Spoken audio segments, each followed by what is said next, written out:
So we come in. There's playing, there's music in Restream, I know. right? I never like. I think we have Where this is it? conversation every time, and I just Oh yeah, never I do can't it. see it because I don't have an account. I haven't made an account, but you should be able to add with the plus thing. You can like add music. Yeah, I need to. That's one of the many things I need to do. As we were just talking about, lots of configuration No, changes. At some I mean they point, already have the music. You just select is it the that one they want. simple? I don't know. Yeah. Click on the plus thing, and you'll see Yeah. All right. background music, and then you get to pick what type you want. All right. Let's see here. Hip hop. Are you hearing it? Yeah, and the good thing is, All right. So next time, that's the way I should have rolled into the situation. All right. on StreamYard, they have, I don't know, I haven't checked this in a while, but StreamYard has music, but it's only one song, whereas Restream just has kind of like infinite music. Okay. So you All don't, right. you don't. That's gonna mess up the recording, I bet. That's okay. Well, yeah, you got to stop that once you. That's where we're really going. Yes. All right. That's right. All right. Oh, I can turn down the volume here too. All right. Oh, so it is pretty. I take it back. It is pretty easy. I just Get the mix going. Yeah, get a little mix, get some faders. They need some kind of. But audio man, if you have your Blackmagic TV thing, you could just hook it up to whatever. You could start playing Yeah, guitar. no, I got it. I got the gear, man. That's for sure. We can play as much copyrighted music as we want. I don't know if that will. I don't know how long that will live on the streams, but that part. Well, they have a setting in OBS that Twitch has, which they should call the copyright violation setting, which is when you're streaming on OBS, you can say which channel you're putting music on, right? And then I think Twitch will broadcast that, but in the recording, Twitch won't actually record the music. Won't record the music. Okay. So because your stream could expire or something, but Twitch will just take it out there, so no one has to know that you are doing copyright violations. I like it. Well, that's what we. That's well then. Now I'm trying to set up all my 17 do not disturbs. That's the other thing. Focus. I'm gonna go check on the baby here. I think one of the kids is watching it. Okay, that sounds good or bad depending on.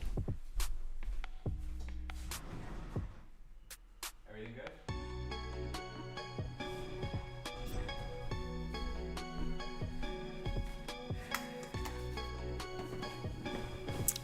Yep, they're just watching My Little Pony. Oh, and what else could be? What else does the baby want to do other than that? Sounds like perfect baby time. So baby time. That's right. That's what everybody needs. All right. Well, you've done a great job on the rundown here. I was thinking we would talk about streaming and burritos. So I think we're set. That's it. Done and done. That's our target audience. Oh, and Heroku. This week, people don't like Heroku. Let's see what happens next week. Next week, it'll be Well, I think this Adam Jacob tweet is the best, right? I mean. I don't even know. I just wanted to almost just read it, right? It's like Heroku is like a fallen civilization of elves, beautiful, immortal, beloved by all who encounter it, but still a dead end. That's that's well said by him. It's good. Everyone wants to live on a cul-de-sac because there's not a lot of traffic. So you got to.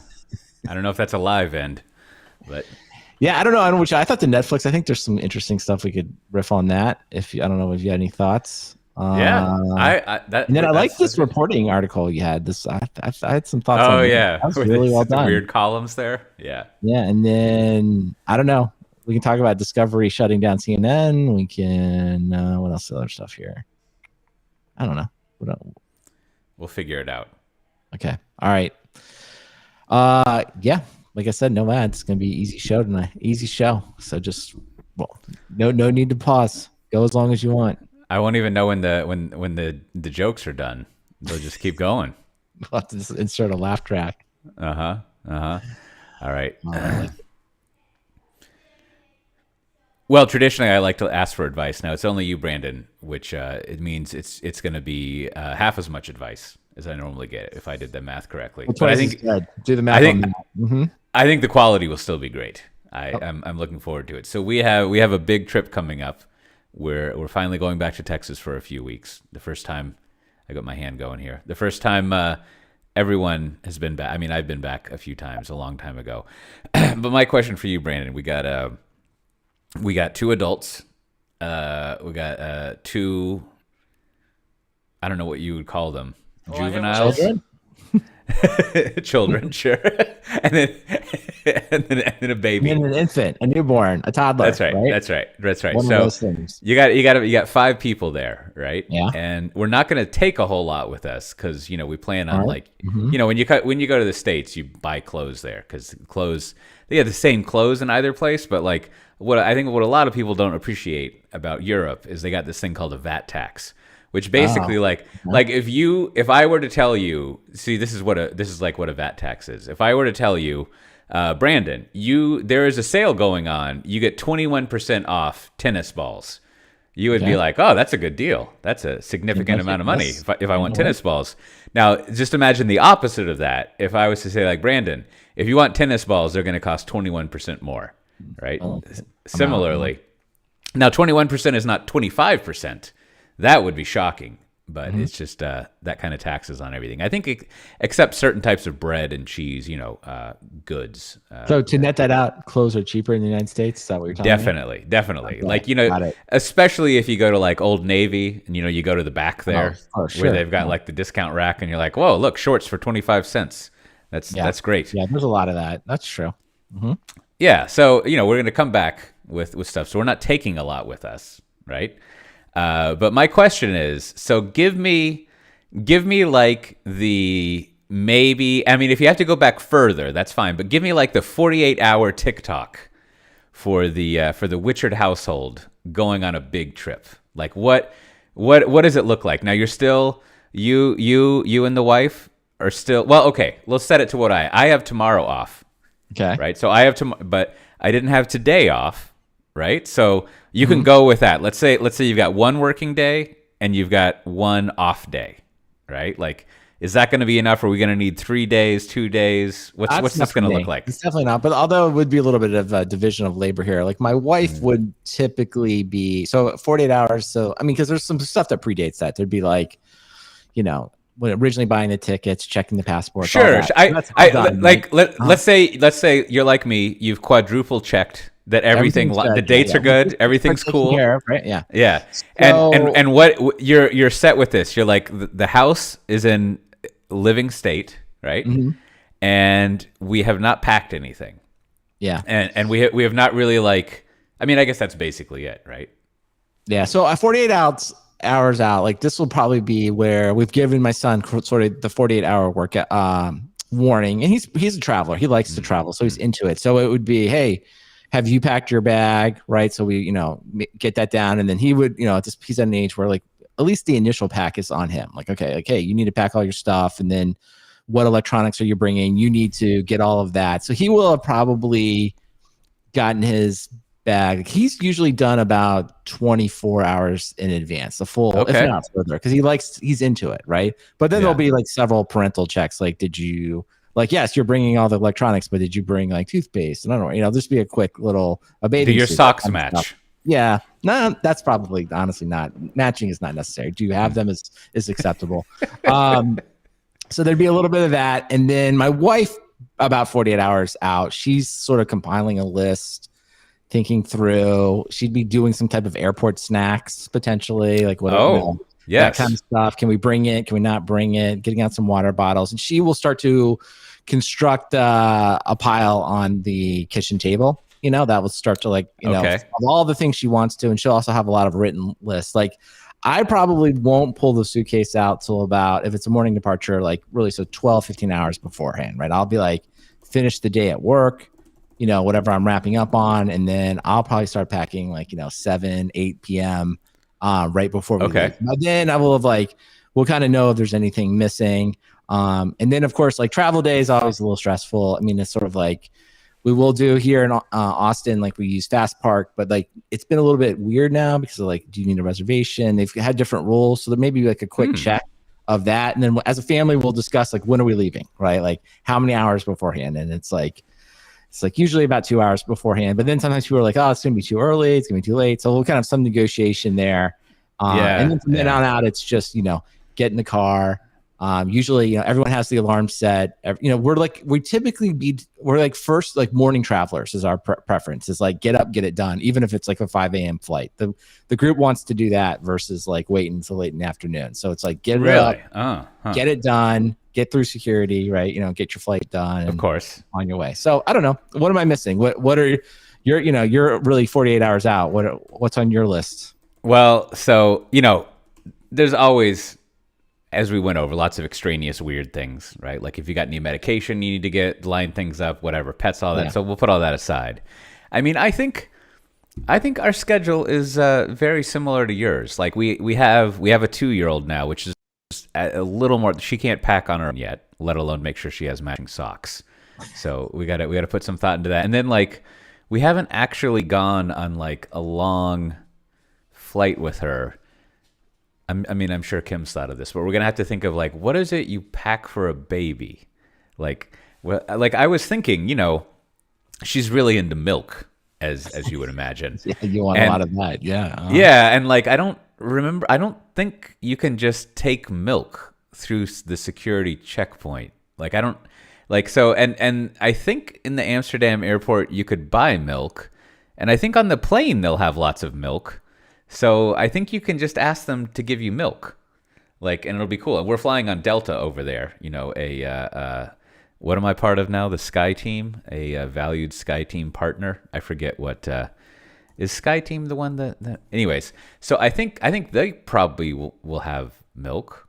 I don't know. There's stuff like that, but yeah, I think we will probably especially we'll probably start packing tomorrow afternoon. And I think that will work out. The other complication we have is that while we're gone, we're having what do you call them? Floorers? People who put in floors. Mm-hmm. We're having them come to install wood floors on the other 2 floors in the house that don't have them. Mm-hmm. So hopefully that will work out fine.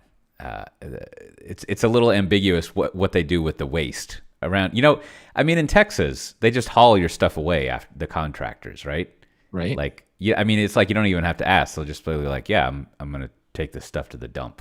Like they just do it for you. Right. But around here, it's like a big to do. Like every time we've hired, as Matt Ray would say, a tradie, you sort of like have to really get them to haul away all the leftovers and throw it away. I guess it's expensive to throw stuff away around here. But so we have that. So we got to clear out some things here and there. But yeah, I think it's good talking to you because I was a little nervous, but I think it'll be fine. I think we can start packing at like 11 p.m. and then we can totally make our 8:20 flight. It's not going to be an issue. Unfortunately, we don't have any ads this week. Otherwise, that would be a great place to start. That's great. But hey, if you wanted your ad to run here, just send us an email at ads@softwaredefinedtalk.com and we'll find a way to work with you. I'll put an ad in. I don't know if y'all mentioned it last time because I haven't finished listening to the episode, but I finally published my great piece on what is DevSecOps, as far as I can tell. My 3-part definition. And next week, I'm going to be in Chicago while I'm on my quote unquote vacation for our Spring 1 tour, Chicago, April 26th and 27th, I think. And I'm going to give a little 20-minute talk going over that. And I'll put in the show notes if you want a $50 discount. You can go to softwaredefinedtalk.com/354 and there's a way to get a $50 discount off registering for Spring 1 Tour Chicago. Now, speaking of discounts, here's a pro tip. I don't know if you ever try this, Brandon, but let me do this for the listeners as sort of like a contextual piece of advice here. Now, where I guess I don't have that in here, but if we'll look at that conference, which is also happening. I know this is later in the show, but I want to make this point: is there are 2 discount codes you can use. There's SDT Friends 75 and SDT Friends 50, and similarly, registering for the Spring 1 tour is like that. There's like S1P_code 25. Now, you can guess the 25 one gets you $25 off, and I just said there's a code to get you $50 off, which just means instead of 25, the number is 50. So you should try this if you're ever fiddling around with discount codes. Just keep going up in increments of 10 until you find that the code is not available, because chances are they've set up a code to discount much cheaper than the one that you've given, right? Like if it's a $25 discount, like I knew there was a $50 discount, and I just waited for people to start using it. But you've revealed the secrets. You just never know. You never know what codes are out there. But once you know the pattern, just keep trying high numbers. You never know. Always in increments of 5 or 10. That's what you need to check with. Now, I guess if you're a conference organizer, you could be thinking like, I am going to increment it by a random number from 1 to 4, and that will be how we will get through this. But if you find that, maybe you just need to start going 1 up and 1 down. Well, then you have the old conference organizer trick about like the secret code that's really not secret, but like because people think it's a secret, they feel more likely to use it. So you have that like reverse psychology going. It's like, oh yeah, there's a $79 off. Have you heard about it? But of course, the conference organizers, they're happy for you to use that. They want you to come. So So you never know. There's a lot of psychological tactics at play here. Anyways, you just look up Spring One Tour Chicago. You should come to that next week, dear listener, and check out what's going on there. Now, meantime, very, very contemporaneous to my own thinking. It looks like finally it's happened, Brandon. We're gonna have to go when I go to the airport tomorrow. I'm gonna see all the business books about how to improve the way to run a business. I'm going to know that all of them are completely invalid because they're going to have Netflix for a business case in them. Yeah. And it looks like Netflix finally has been, its share price has decreased by 25%. So I think what this means is that if you've done microservices, it's time to go back to the mainframe, right? Is that the takeaway? The conclusion to draw? Well, maybe a little homework while you're actually on your trip and you're looking at the business books. It would be interesting. The Netflix book written by Reed Hastings, it's called No Rules, Netflix and the Culture of Reinvention. So you should take a look. Like, is that one still for sale? Is it on discount? Like, is there any, when you're in the bookstores, are people still raving about it? But yeah, I think this is an interesting story, in the sense of, if you haven't been following it, Netflix basically announced that it had lost subscribers for the first time in, I don't know, a very long time. I think over 10 years. And so ultimately, this caused the stock as of the time of this recording to drop almost 25%. And it's like, I don't know, that's something like tens of billions. I think it's up to like $40 billion in market cap. And, Netflix is, of course, just fun to talk about for lots of reasons. But as you were saying, and I think the thing that really resonated with me is probably for the last decade, the two most common companies cited in digital transformation is Netflix and Uber. Like, I don't know, Cote, do you feel like that? I feel like I see that in every single presentation. That's like the setup slide. And then of course the setup of the straw man is you don't want to be disrupted. Like Netflix is disrupting movies and how Uber's disrupting, in this case, taxi cabs mostly. And that has been over a decade. And then of course it's followed by all of the great things the Netflix technology has done. So it's interesting now to like flash forward and say, well, maybe it's just a question. It's like, did the people at Disney Plus, HBO, Hulu, Discovery, Apple, Amazon, did they all listen? Were they all listening? And did they, successfully fend off the disruptor? Or is it just sort of happenstance that, Netflix sort of had this great run and it's created this incredibly valuable company, but they're sort of like at the end of the runway. Like, what do you think about it? Yeah. I think now that I pay as much as I probably would pay for premium cable for all these services, which is that's the dream I think we had after the Clue Train manifesto, is that we could just not have to pay a big cable bill. Yeah, but I think I think the other people, like, it took them a long time, but they eventually just caught up and they learned from it, right? Well, because from an outsider perspective, they're all the same, right? Like they all kind of follow the same patterns, and content might be better in one versus the other, but like the way you interact with them technologically is basically all the same. And so now there's a differentiation on content, and I think it is interesting. I mean, we're well aware of like what are they reverse engineering, or is it Monday quarterbacking? Armchair quarterbacking? Yeah. Armchair. Yeah. Yep. But it does seem like there was, let's assume that hindsight works here. It does seem like there was a concerted effort with all the big content people to kind of like circle the wagons,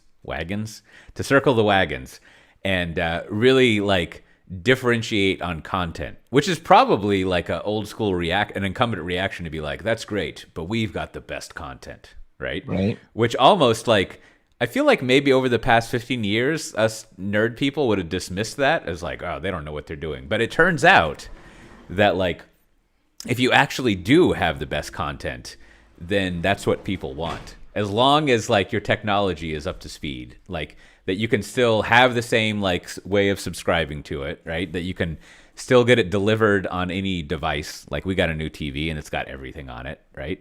That it's basically like you still have the same interface that you would have with Netflix, except you've got like all the Disney movies and Marvel movies. You're not stuck with just like people killing each other and stuff like that. As far as what I guess the part that I wonder about is like, did Netflix did they kind of just like run out of strategy, their strategy played out, or did they just overemphasize the technology? Because to your point, like now, all the apps in the are pretty much like, there's some you like better than others. Like I use the Apple TV mostly to watch, that's our preferred, streaming box. But like you said, there's like Roku and the TVs have them built in, and Google TV has them. And like there certainly are nuances to the apps. There's certainly apps you like better than others, but it does seem like it just doesn't matter at all. All that matters is that there's a show there that's interesting to watch. And it does seem like Netflix has I don't know, and again, maybe it's part of their content. Maybe they've just sort of gotten away from prestige TV, which is probably something I'm more interested in, and they've gotten more into like volume. Like they have a lot of content, a lot of like kid shows, cooking shows, game, kind of stuff that's a little less. And maybe that's what people are really watching, but it seems like that's like to me, that's sort of interesting. So it's sort of like if you go back 10 years, because I think this is the thing that Reed Hastings lays out in his book, was like they clearly knew that like, hey, we're going to do this DVD business to bridge us to streaming. And then we're going to get this huge advantage in streaming. And we're going to start building our original content. But the part that I think that seems to have, if you will, either been successful or gotten them is like, okay, well, what happens when you have everybody that has subscribed, and that the only way you're making money is on a subscription? You have no way, you know what I mean? Like using the product, right, doesn't, if you will, make you more money, like an advertising based. Right. And so did they, I don't know, it's kind of back to like Reed Hastings, and they say like, did they just take their eye off the ball? Did they just think like, oh, like if you started 10 years ago or even longer, if they started in 2000, it probably was sort of like unknown whether they'd even get to this point. Like this is the success problem, but now that they're here and, and all these other companies have taken the digital transformation talks to heart, it's sort of like, what do you do? Like there's not an easy answer, I think, for them moving forward. Yeah, I mean, kind of like you're saying, at some point, you're no longer the startup. You're like part of the old guard, right? And I think obviously, like Netflix made this whole, it's not even a category, but just like changed the way that people watch TV and movies, and then just in the past, like what, 2-3 years maybe, like all of a sudden, all the traditional studios basically caught up with that. And now, like, that's what's normal. And so, like, that means that, like, Netflix has basically bought itself into that. Now they're part of the normal thing.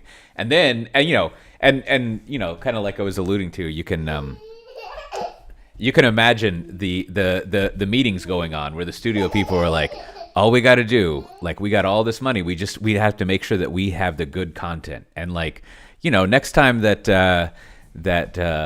Louisa over there, she wants to go pitch like a show to Netflix, just have lunch with her and be like, wouldn't you rather be part of the Disney family?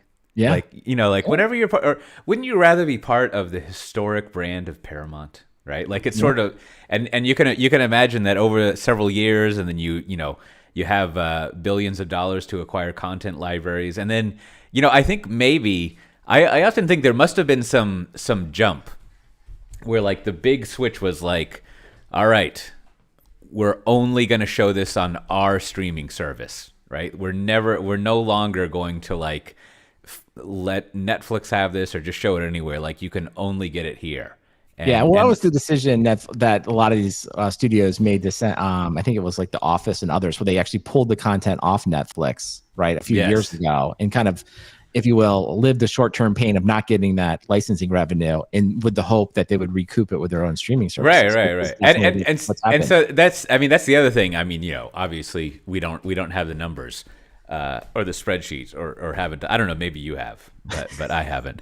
But I wonder, like, if you, I mean, because it's a good general innovation pattern. I wonder if you were to look at the money that I'm going to call them the big studios. I don't know what else to call them. The money that the incumbent services spent over the past, let's say, 5 years to get where they are now.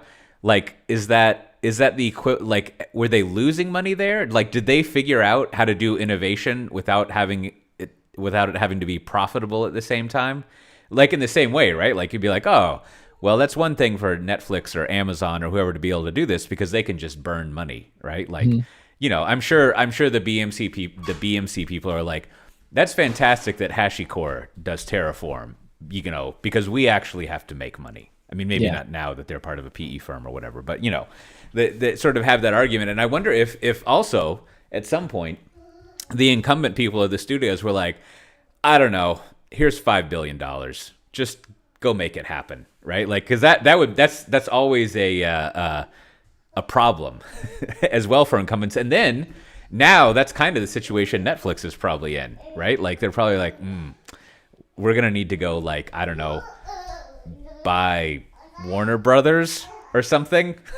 Like, well, it definitely seems like that's one way to go. It's like some inevitable consolidation, right, happens here. It's like we were saying before, like you have 4 or 5, 6 undifferentiated, at least from a technological point of view, apps playing movies, right? And it's just like, and I think the number of people, at least the analysts seem to kick around, is people really are willing to pay for 4. They'll pay for 4 services, and I guess that 5th one is very difficult. So start to get subscription fatigue. So like, what are the 4 that are going to persist? I guess that's an open question. And then of course there is kind of like, the business model in the sense of like, always worry, like if someone else is offering your core product as a feature, maybe that's like, you need to worry about that, right? So like clearly Amazon and Apple, right, because they're really bundling video into another set of subscription services, right? In the case of Apple, it's usually like iCloud and Apple Music, and Amazon, of course, the Amazon Prime.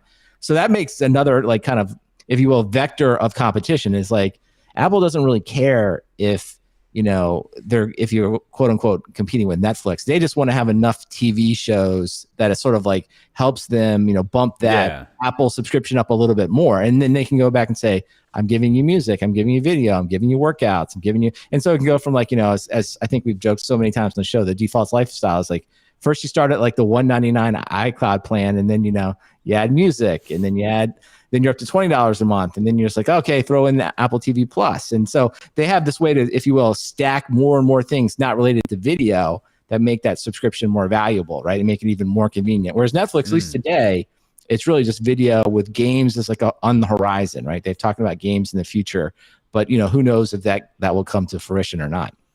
I feel like Apple TV Plus is kind of like the Google portfolio of streaming services. Like, you're never really sure like how committed they are to it, like how long it's going to live. It's always got kind of like, not weird, but it has like kind of echoes of other things. It's a smaller portfolio. Like, there's good shows on there, but it's just like, I don't know. Like, is this really, I just strategically, aside from what you're just saying, like, it seems like a weird thing for Apple to be in. And so I'm never really like, confident that it's going to like stick around. But I feel like with Apple, there is this history though of like what you just said, like they enter something new and you're like, I don't know, it kind of seems weird. And then like, let's take Apple Music, right? Back when Spotify was huge and there's a few other ones. And it's like, I don't know, is Apple Music really going to take off? And then, a couple years go by, you turn around and it's like, oh, they got like, I don't know, 60 million subscribers. Definitely the second, largest one to Spotify, right? Even kind of maybe getting to the point. And it's like, they do seem to have this way of just like quietly just like, yeah, we'll build something, we'll just kind of chip away at it, and then you look over and you're just like, wow, I can't believe how, like, people would say the same thing about the watch, right? The watch comes out, people are like, I don't know if people are going to want it, it doesn't do this, it's not a status thing, it's not a Rolex or whatever. And then and now it's like the world's like on its own. That company is huge. If it was just making watches, right, that would be like a Fortune probably 200 company. And I don't know, they just it's funny to say the world's I think they're the largest, most valuable company, sneaks up on you, but they have this way of just sneaking up on you. And I feel like in a few years, it's like I've talked about several Apple shows that I like here. In a few years, I think they'll probably will have this catalog of like, wow, yeah, they've got some really good stuff, kind of like HBO. You'd be like, I really like what they've done there, and it'll just be natural to us. It feels like it happens a lot. They're like I've never thought of this, but they're like the slow tech company. Everyone else wants to go really fast and grab market share and grow, but and at their scale, they grab a lot of market share quickly. Or would it be cardinal? Is that what you say? Like the numbers are large, even if the rate is slow, but they do have that slow ramp up. Maybe what Apple will do is they will become the HBO of the streaming services. They'll become like 80s HBO, where there was like one HBO channel and it had like all, aside from whatever they would show at 3 a.m. in the morning, but it would actually, most everything on there would be like high quality stuff. Right. It's like the actual movies. And so like maybe the Apple TV Plus portfolio will be pretty small, but most all the stuff on there will be good. So it feels like that's going, because they hired the former HBO director of studios. I don't think they hired him, but basically they did some exclusive partnership with him, and it does seem like, they want to take over that prestige TV, kind of Sunday night shows here in the United States. Obviously, they just won the Oscar for Coda, and so it's like it is interesting that they and I guess it's a credit to them, because I think we and like all types of pundits like Ben Thompson and others, right, are always like, Apple should buy X. And it's like, if you look at the history, it's like Apple's just like, no, we'll just, like, if they do an acquisition, they'll do a tiny acquisition for some like basic building blocks, but then they'll just build around it. Right. And it's like, it tends, it's hard to like argue with the success. You're like, that tends to work really well for them. And they seem to, like, I think, what you just said there, I think Tim Cook would probably be very happy in 3 years if people are like, yep, they replaced HBO. He's won a few Oscars, and the Apple subscription goes up to $30 a month, and then he'll be like, "That was great. That's exactly what we wanted." Yeah. Well, there you go. We've. I think what I'm gonna do is I'm gonna take a pen, and I'm just gonna write some little notes and some appendices in the business books, just sort of explaining. Well, before we get off, the game has been reset. I was gonna say, before we get off this, like, how should we, like, what do we think? What's your take on Reed Hastings' book? I have not read it, so I don't know. But the no rules. It's like I kind of have, do we slap the old halo effect warning on this book? It's like, well, a lot of times, most of the times, like the business leaders write these books during their massive success, right? Or kind of right at the end of it, and they publish it, and then years go by, like Top Grading, the GE book. Like, I don't think anyone's referencing that one today, right? Or, Good to Great and Built to Last. A lot of those companies have sort of faded, at least the ones that are examples. So, is it unfair? Am I being unfair to like just be like, yeah, this feels like a halo effect kind of book, or is there still like good wisdom in there that that he's and maybe this is the checkpoint? Will Reed Hastings apply the strategy in his books and reinvent Netflix to go do something even better, to make to double their market cap in 10 years? Like, what's your take on that? That's a good point. We should check in and see if these rules have been followed. I mean, I haven't read the book either, Brandon, so what do I know? I mean, I obviously have we've got almost a decade of the Netflix culture PDF, right? I think that's been around for a long time. And yeah, I mean, I think that's always like, my general policy is always like, just pick some set of rules or pick some culture that works and consistently do it. Like, that's like, I was having this conversation with a bunch of like enterprise architect types and about the digital transformation. And I was telling them my joke that, like, I often think that the improvements people get from doing like Agile or Scrum or Cloud Native or whatever is really just an improvement, because like before they were doing that, they weren't really doing jack shit. Now, I didn't say jack shit in a professional context, but just like, people were successful, things were working out, and then they were like, I don't know if I really need to do that. Like, we all know it. And then it's like anything, like you just kind of like, you revert to comfort, right? And like, so it's good to come in every now and then and just be like, oh, we've got this revolutionary new set of ways of doing things, because it just gives you something new to do. Whereas like, because the worst case scenario is that people are like, what do you mean? We already have a culture that we follow here. We don't need you to come in with your other culture. And so, we've already got, culture is the wrong thing. We already do these.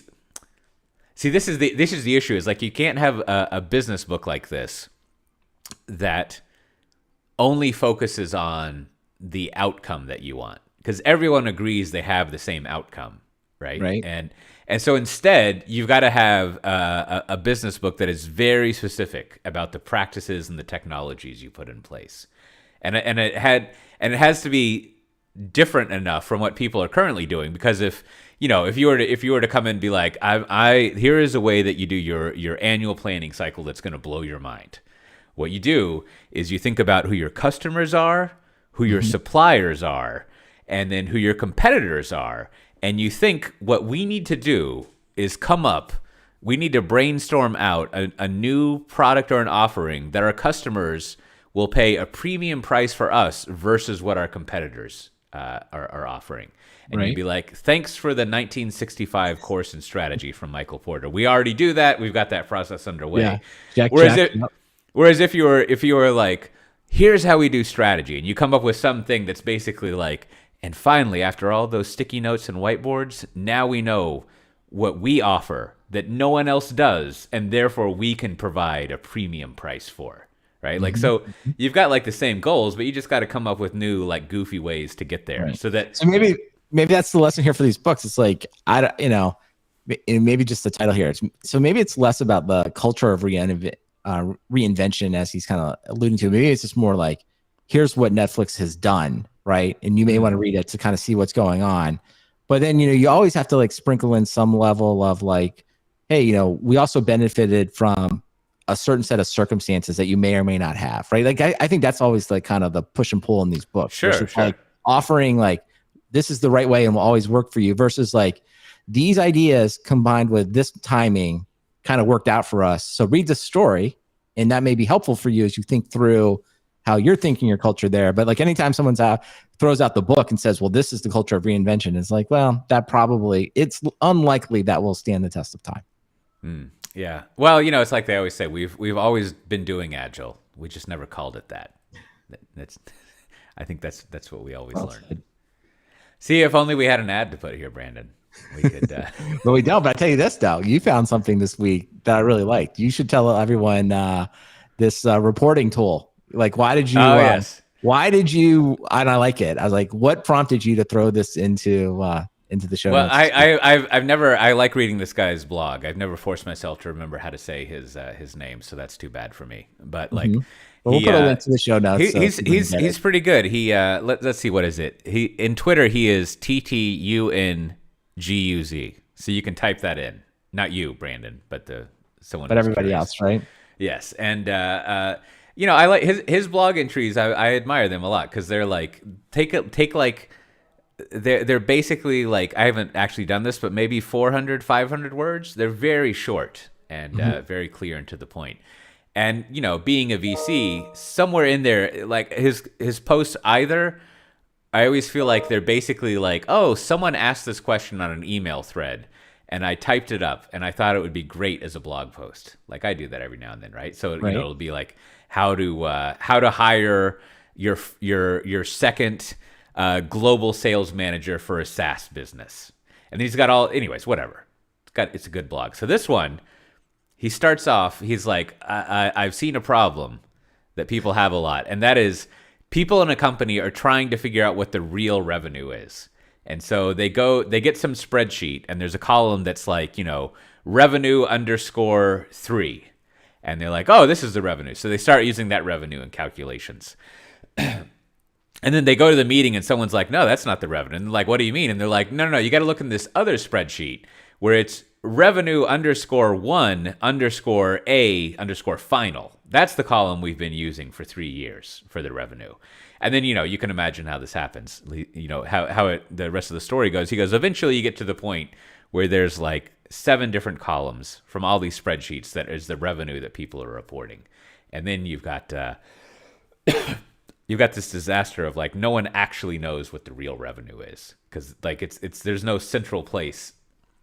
I mean, ultimately, I guess the real revenue is probably whatever, when you open up Adobe Illustrator and you put it in that PDF that goes to the SEC. That's the real revenue. That's the real revenue, whether or not it's the real revenue or not. I think there's a good corollary here to IT, right? There's no single source of truth to what you're really coming down to. That's the problem. Just like if you don't have everything figured out, like it becomes sort of tribal knowledge as to mean like, what does a server name mean, or how many servers do we have, or what are they running? And, then someone's like, oh, everyone's asking for these questions. So I think that's the part that struck me as like, wow, this is a great example of the same problem that comes up in IT all the time, but it's coming up with metrics in the company. Yeah. It's finance, but it's really all metrics in a company. That's true. And that's why when you put this in there and I read it, I just think, like anything that's good, it just sort of like confirms an experience you've had many times. It sounds like you've had it. I've had it a million times where it's just like people keep sending these numbers out. They never really agree as to what they mean. They change. People in the meeting, so many meetings that happened. I've been in them. I would imagine everyone listening to this has been in it. Hundreds, maybe thousands of meetings start with like, wait a minute, what does that number mean? And there spends all this time in a meeting trying to explain what the number actually is versus let's look at the number and come up with some plan of action to make it better or something, and it's like, wow, so to me, it really struck a chord. Like, I think that's exactly it. Is like all these numbers. It's not that they're fake inside. The larger the company, the harder it is to get actual numbers. Again, aside from whatever PDF you sent to the SEC, that becomes the real number, right? And like, it is. I've seen people like figure out their own revenue based on IDC reporting, right? Because it's hard to actually get like what your actual revenue is, and therefore what your market share is, and it's.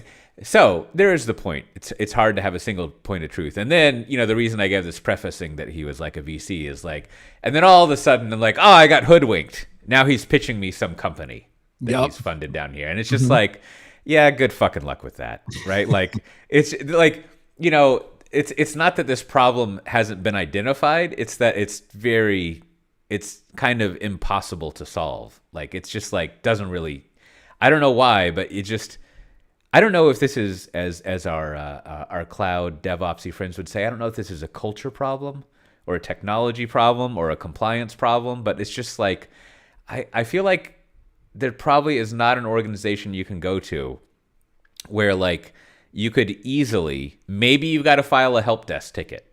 Maybe there's that, right? But you could easily just get access to whatever the real revenue was for all the business units. Like, it seems to be always obscured and hidden somewhere.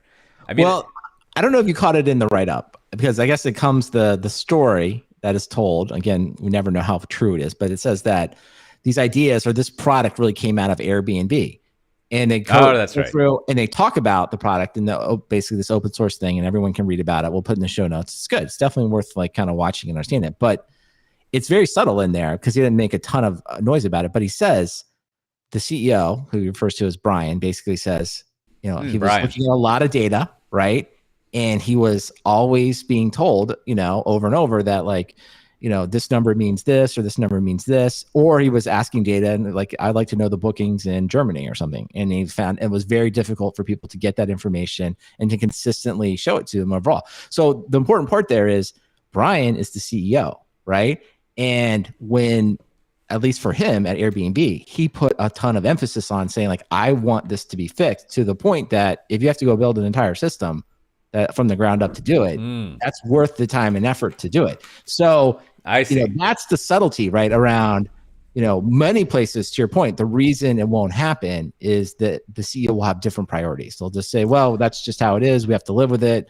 I'll let the Microsoft Business Objects people work it out, or the Tableau people work it out. I'm busy on something else. Whereas in this instance, and it does make sense that Airbnb, a consumer-based company, probably depends more on this type of data than maybe like a large enterprise selling large enterprise deals, right? Where they don't have as much data. It's not necessarily as important. So like we always say, it's like, it will happen if it's a priority. And if it's a priority from an executive, that's how you're going to get change made.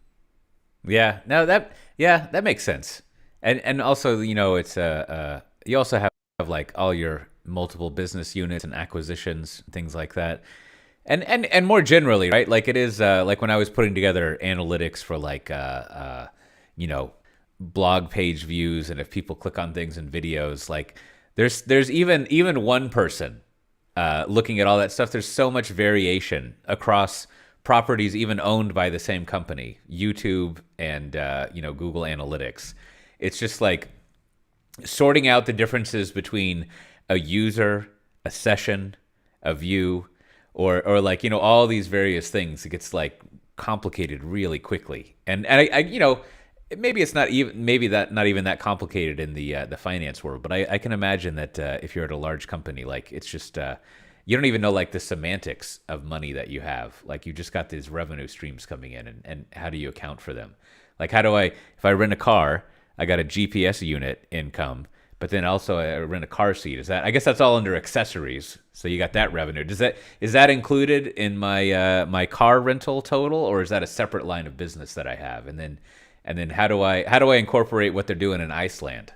That's And but the part that I like about this, I think you bring up all the problems, right? And I think they're all well said, right? And I think the part that I guess I did see here that was different to me was this idea of defining metrics, sort of like at different levels, like this is a company-wide metric, but then more importantly, having a person assigned to an owner of the metric and then having a written definition of the metric. Right? Oh, like, yes. The fact that this tool says that, okay, because to your point, it's like we will probably never get, to the 10 perfect metrics. But if we just had 10 metrics that we're going to track and we all know who's responsible for, essentially creating that metric and defining it, at least we can track that over time. And it may not be perfect, but it would at least give us, we would stop arguing about like, what does it mean? Because we would always know what it means and we could see it, and we could maybe even have offline meetings about creating new metrics, but we would all be driven by the behavior of that. And this is, of course, software defined talk. So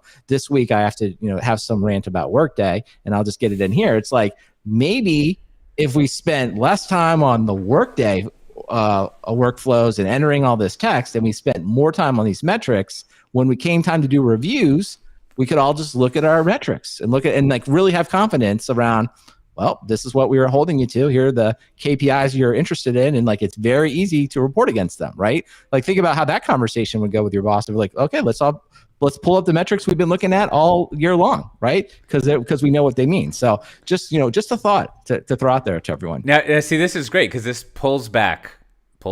connects back to what we were saying earlier.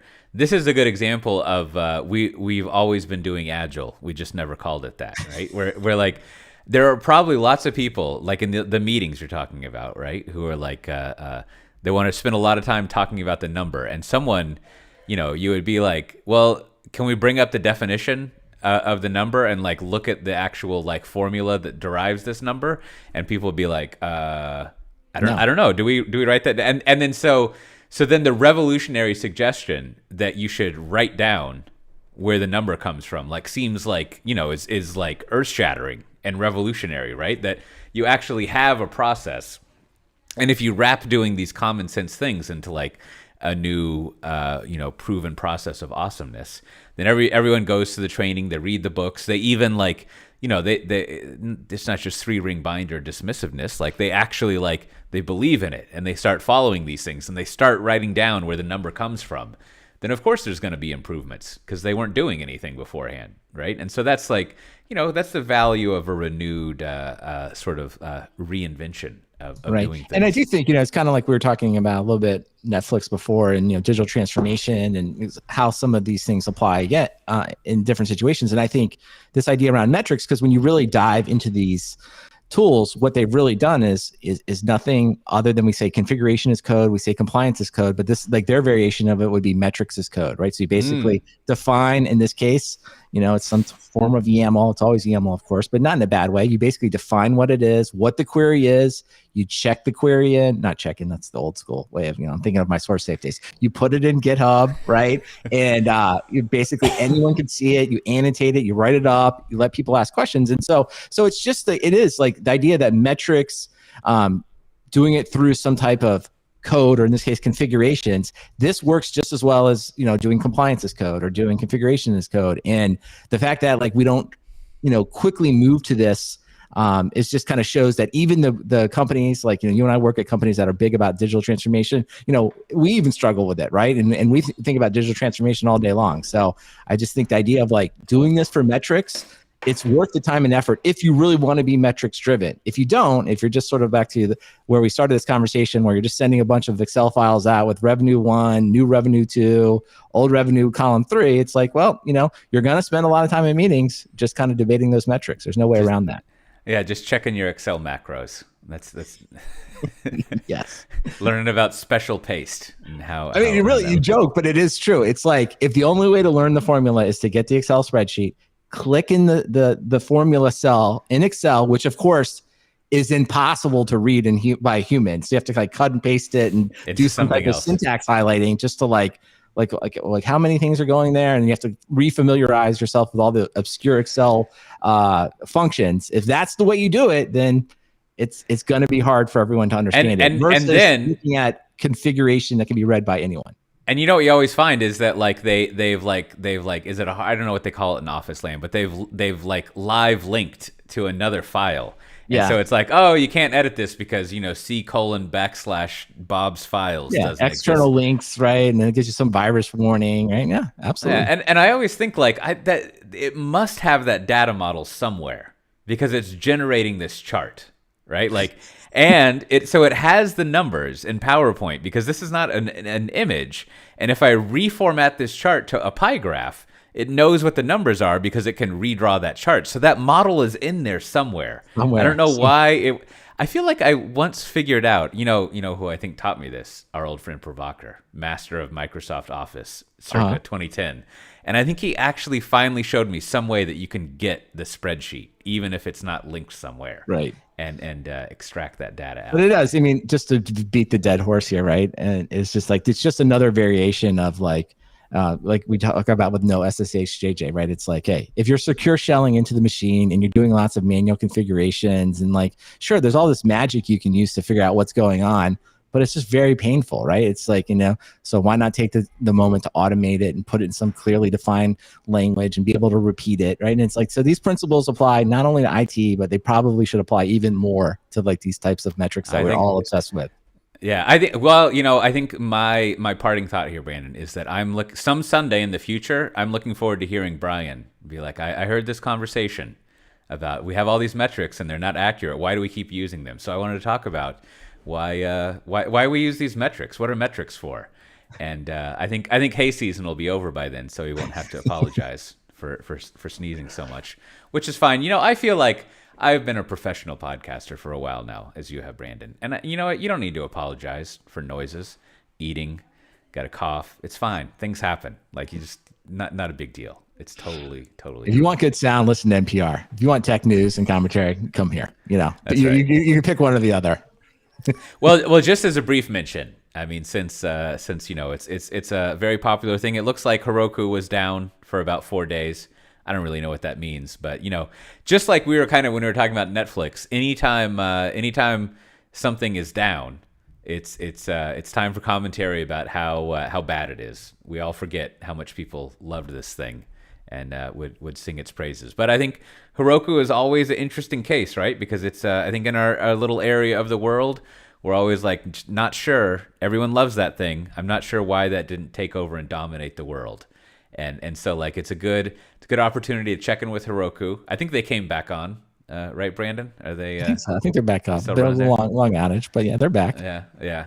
I mean, how did people take this? Was it a chance to pronounce the death of Heroku, or was it still? I think alive? It was. I think people. It's not so much the death. I think it was sort of like, hey, if you're still on this thing, maybe now's the time. Maybe it's really time to start looking for something different. But again, as Adam Jacobs says it so well in one of his tweets from, I don't know, many months ago, it says, Heroku is like a fallen civilization of elves, beautiful, immortal, mortal, beloved by all who encounter it, but still a dead end. So I think that's like, I mean, there's just no better description than Heroku than that. He said it well. Yeah, he's really into that really heavy metal, right? He should make some song about the Heroku elves and their journey. That would be great. I don't really like that kind of heavy metal. I don't even know what that is, but I would listen to that, figure that out. Well, do we have any bureaucracy this week, Brandon? We do. We have a bunch of bureaucracy. So Brian over at the Cloudcast. So, Cote was just referencing his excellent podcast, but he's over at solo.io. We got to get him on. I keep saying I'm going to have him on. He's going to explain it to us. But if you're looking for a job, he posted a bunch of different jobs in the channel this week. So you can go be the Edge product manager. You can be the front-end systems developer and the back-end systems, or you can even go help them do some new business development. So all of those jobs are linked in the show notes. And if you go into the Slack, you can probably track Brian down and he can tell you more about those jobs. Also want to thank probably several people, but Andy's the one that sent me, or put it in the Slack. He sent some stickers representing at DevOps Days Birmingham. So it sounds like that was a successful conference. Really appreciate Andy kind of representing Software Defined Talk. Hopefully all the listeners had a good event there. I'd like to hear more about it. I also sent some stickers to Austin, who lives in Clarksville, Maryland. And he is on his way to Singapore. So I sent, he was like, hey, can you send me some stickers before I go to Singapore? I said, no problem. But even when you're in Singapore, I can still send them when you're there. So wish him luck. And then I also sent some stickers to Scott in Australia. So always good to hear from our friends down in Australia. And of course, if you like a sticker, all you have to do is send an email with your postal address to stickers@softwaredefinedtalk.com. I will be happy to send you a sticker anywhere in the world. I've even improved. I've gotten with the whole shipping management team here. We've even improved our system of addressing and sending stickers. I think we're better than ever. We can take on more load. So keep them coming. Keep the stickers requests coming. Do you have like one of those label machines where like you turn the wheel and you like do the handle thing and it punches it through plastic? Is that how you're doing the addresses Even faster? better. Okay, I figured out. This is a triumph of technology. It's like I figured out in Pages, so not Word. I use Pages to basically. I figured out how to, if you will, insert the envelope right into the printer, and then like Pages has a nice setup for it where I can just like cut and paste the address. It all comes out. It looks very professional. I don't have to write these addresses that I'm always like kind of questioning. Like, am I doing it right? Is this the way you send mail to the Netherlands or something like that? So it's perfect. I like it. It's like it's a triumph of technology that I finally figured out how to do it. So I have plenty of. It's even better, especially the people that send the mailing address exactly as it's supposed to be on the envelope. It's just a cut and paste. That's how great it is. Maybe I'll get the team next on writing some automator scripts to even get it where it just happens. Who knows? Well, I mean, they first have to sort out their revenue numbers so you can see. Sure. Once we get the revenue, once we get our KPIs and we can measure the ROI of these stickers, then we're going to really be humming. Yeah, because you want to know how to prioritize your spend for FY24, like before you got to kick that off. Well, I mentioned a few conferences already. There's that conference, May 23rd to 26th. That's pretty soon, Brandon. Yes, it is. Yeah. And then, like I said, there's Spring Tour Chicago next week, April 26th and 27th. I put in the code in the show notes to get $50 off. I tried to increase it to 60 and 80, and that didn't work. But, good luck. You can sort it out yourself. And then there'll be DevOps Days Austin next week, a week after next, May 4th and 5th, where I'll be. And we got a MongoDB World coming up in June. There's a Splunk conference then too. All sorts of exciting stuff as well. And then we'll have our VMware. It's been renamed to Explore. I thought it was VM Explorer, but it's VMware Explorer, which is good because I think there's already a tool called VM Explorer out there. But that's in the usual time. And you can check all that out if you want to go to softwaredefinedtalk.com/354. And with that, Brandon, what do you have to recommend this week? This week, I want to recommend the Rectangle app. So you can go to rectangleapp.com. I think I mentioned on some previous shows, I'm sort of always tweaking, like, how do I get the most out of all this monitor space? Like, what's the right configuration?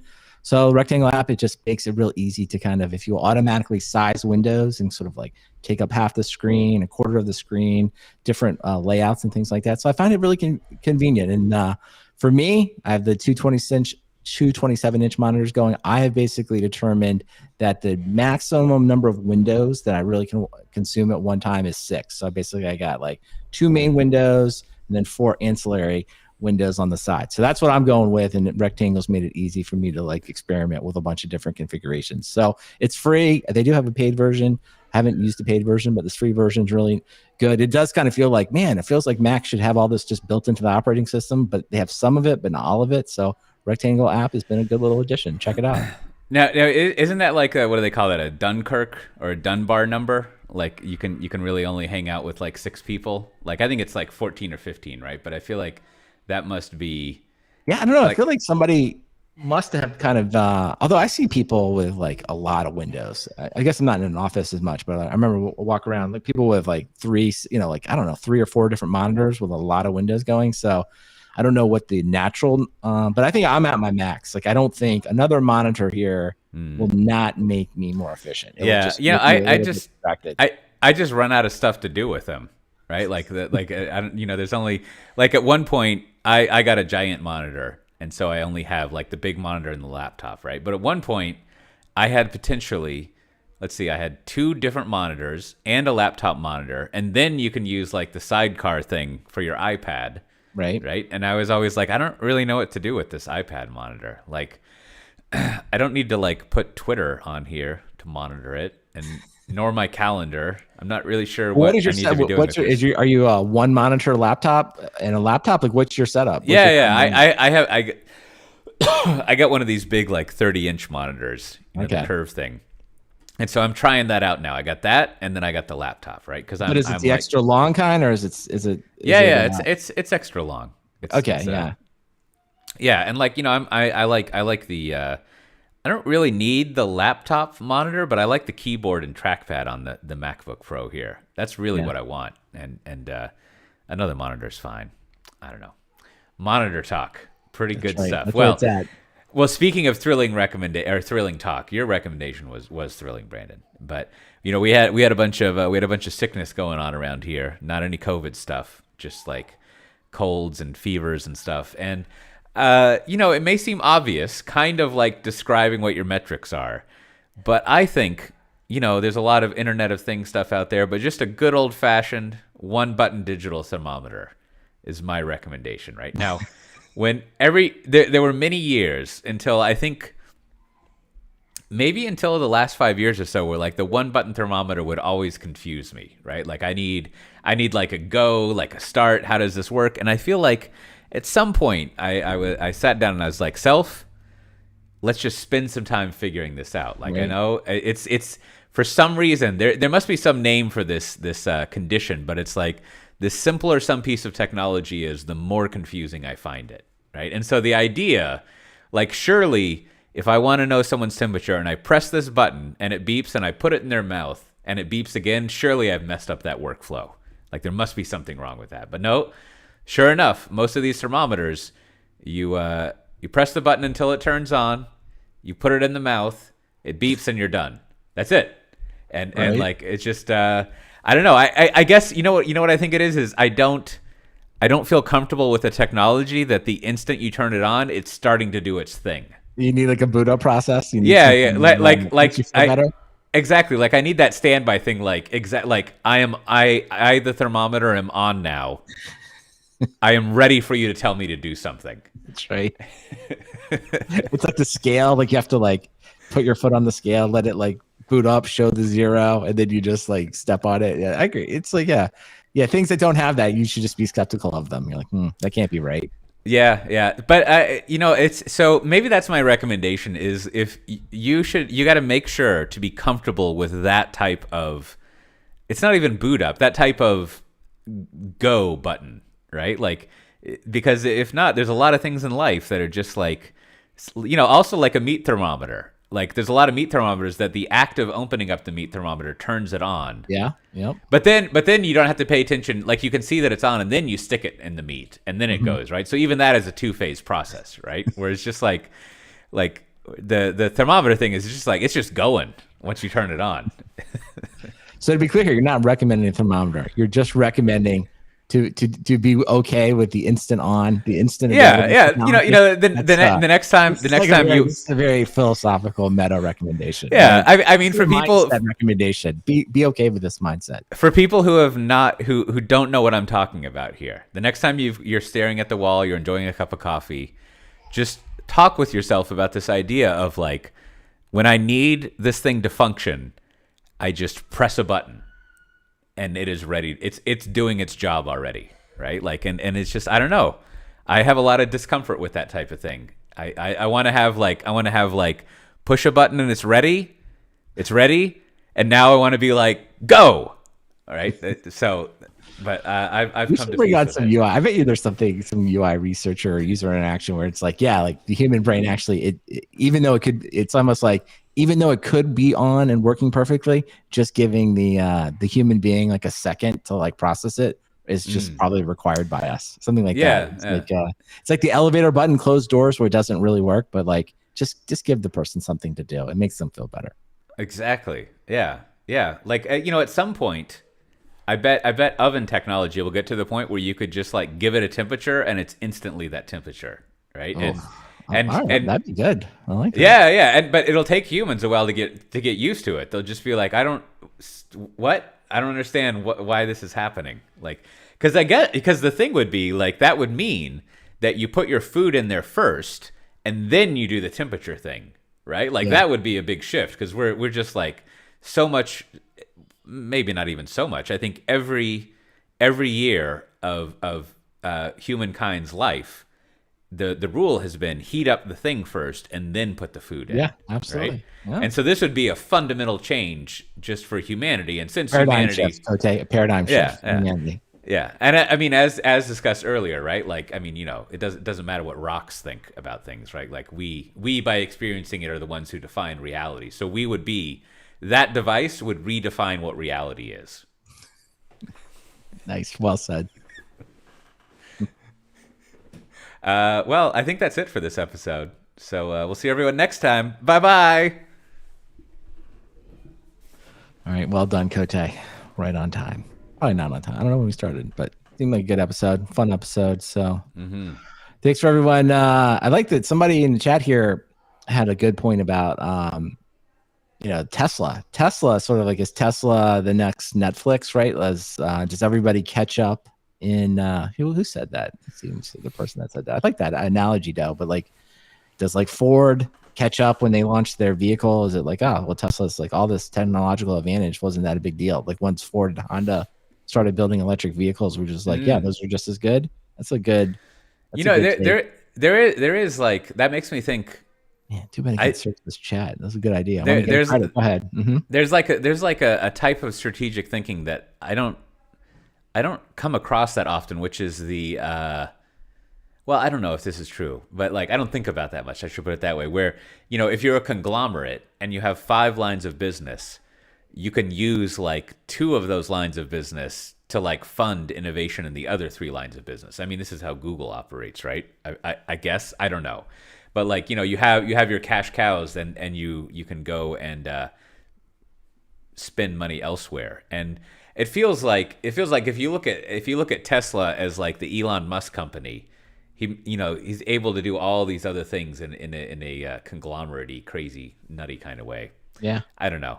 That's a Why would you credit? So systems guy, who is that? Is that Brian? I can't remember. It's always hard. Like everyone can't. Hard to know the real names, but yeah, he made that point. I think it's good. And then someone else, I think Ryan said, there's some commentary like, so to your point, like should Netflix buy Peloton, right? That would be the diversification of their, I don't know. It doesn't feel, that's even when I say it, would feel weird, but maybe that would be the kind of thing that they're thinking about, right? That thing makes me think another thing. Like one of the more annoying conversations in corporate strategy stuff was always like, if you made a suggestion like that, they would be like, oh, but we need to get like further into the market. Like Peloton's already an existing business, and like we need to get into the next thing, not something that's. And you're just like, well, that would be the games, right? That would be Netflix. Yeah, basically, they had that conversation. Netflix like, we're going to get into games because that's huge, and it's like, well, it could. I mean, I always felt like what we need to do is stop drowning. So like, if there's a bike floating above us, we should grab onto that. But your other thought, I wanted to like, I think there's an interesting. Point about like, I think you were saying something about like, well, hey, you can use the strength of your business to like compete against other people, right? That are maybe not in the core business, but maybe like the ones that seem successful is like, if you have like a very strong, almost monopoly, right? And you can kind of think Apple with the iPhone, Google with search, Amazon with just the kind of the retail kind of giant. It's like, that does give you, potentially you're operating from such an area of strength that it does kind of let you mess around with these other feature functions that are whole companies, right? You're like, yeah, let's throw in Apple TV Plus and Amazon Prime Video seem like the perfect examples of that. It's like, for sure, let's just do it. Let's just like, because it's unlikely anyone's going to disrupt Amazon's retail or the iPhone, certainly not overnight. So I don't know. So maybe that's just, I don't know if that's good or bad. You know, is that good or bad for the consumer? But I can see why those companies do it for sure. Yeah.